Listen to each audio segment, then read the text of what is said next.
Boeing test pilot Jason Clements goes through final flight checks in the cockpit of an F-16. Just make sure all my switches are set in the right position. The throttle is free and clear. Lights are on. X-ray Tango radio check. There's a strong sense of excitement for this flight. Shortly before takeoff, with the engines whining and a cockpit cooling system blowing at its max, Clements exits the cockpit. He then closes the canopy via a remote switch. Powered up and ready for flight, the F-16 begins to roll down the runway without a pilot in the cockpit.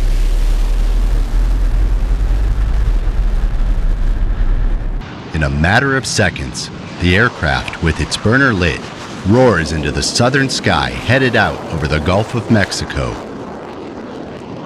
It's the first time ever an F-16 has flown without a pilot in the cockpit. Meet Boeing's newest full-scale aerial target, the QF-16, a modified F-16 that will allow pilots the chance to train against and fire upon the most realistic enemy aircraft threats ever created. It was a little different to see it without anybody in it, but it was a great flight all the way around. A replication of current real-world situations and aircraft platforms that they can shoot as a target. Now we have a 9G capable, highly sustainable aerial target. While there's no pilot physically sitting in the cockpit, 2 U.S. Air Force test pilots are flying the plane remotely from a ground control station at Tyndall Air Force Base. Today, no pilot in the cockpit. It gets you a little more on your toes, on edge, but the flight itself went very well. It went as advertised. The jet performed well and did what it was supposed to do.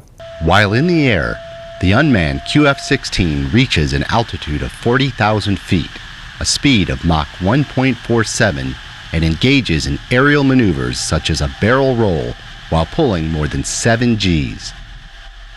F-16 and F-4 chase planes off the port side follow the QF-16 as it makes its final approach back to Tyndall and picture-perfect landing. Got the jet in the air, flew great, everything worked great, made a beautiful landing, probably one of the best landings I've ever seen, and stopped right on the center line. So no, it was a great mission. So far, Boeing has modified 6 QF-16s, all of which had been stored at Davis-Monthan Air Force Base in Arizona. In fact, the plane used in the first unmanned flight had been out of service for 15 years. Modifying the F-16s to fly remotely